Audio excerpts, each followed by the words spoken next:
je me présente, je m'appelle Yann Lucas. Enchanté à vous tous, que Dieu vous bénisse tous déjà.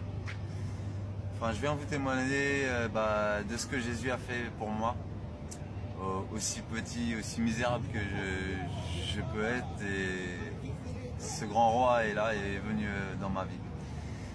Quand j'étais jeune, vers 25-26 ans, j'étais dans la déchéance totale, dans le shit, dans l'alcool, dans la luxure, dans la méchanceté, dans beaucoup de choses comme beaucoup de gens de ce monde. Et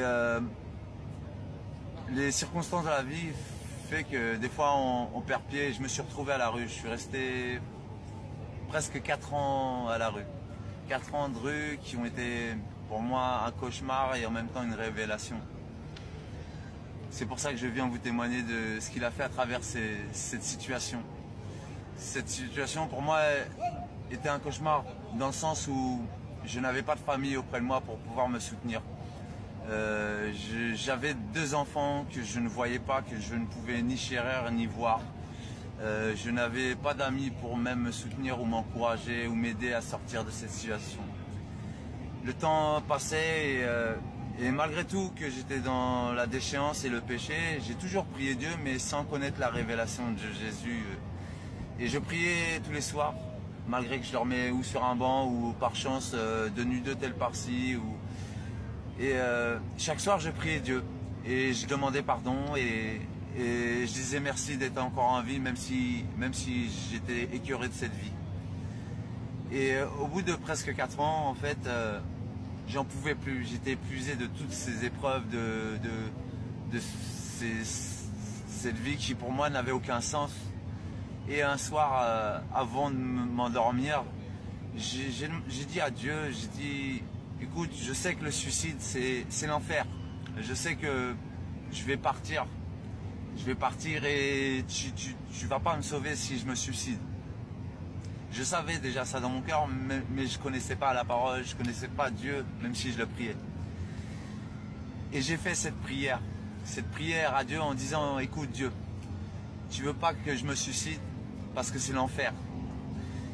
Alors viens prendre ma vie, parce que cette vie pour moi elle n'a pas de sens. Je n'ai ni mes enfants avec moi, je n'ai pas de famille, je n'ai pas d'amis, je n'ai pas de situation. À quoi bon continuer à vivre? Alors prends ma vie si tu veux pas que je me suicide.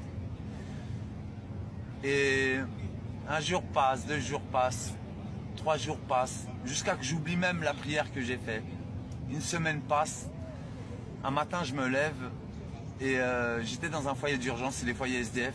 Des fois on a l'occasion d'avoir 2-3 nuits par-ci dans des foyers comme ça. Et je me lève dans ce foyer et à l'époque je fumais encore la cigarette. Et je demande à un jeune qui était aussi dans ce foyer, je lui demande la cigarette, je dis t'as pas une cigarette? Et cette personne m'insulte en me disant va te faire enculer. Pardon si je dis ce gros mot mais je vous dis la réalité de ce qui s'est passé. Et moi à ce moment-là je dis écoute va te faire reculer toi-même. Encore pardon, encore papa. Et parce que voilà, je voulais pas accepter qu'on m'insulte. J'ai dit, tu veux pas me passer de cigarette, mais tu m'insultes pas. Et au final, ça a débordé, les insultes, les gros mots. Et après, j'ai laissé passer. Le temps est passé, je suis sorti de ce foyer d'urgence. J'ai marché 1h30, 2 heures avec on va dire des potes de galère de la rue, quoi, comme on dit. Pas forcément toujours des bonnes personnes. Je reviens 1 heure après, en fait. Et l'homme que j'avais insulté m'attendait avec un couteau de 19 cm. Cet homme-là m'a sauté dessus, m'a poignardé dans la cuisse, il m'a sectionné l'artère. Alors d'aujourd'hui j'ai 19 points de suture, mais je rends grâce à Dieu parce que j'ai perdu 3 litres de sang.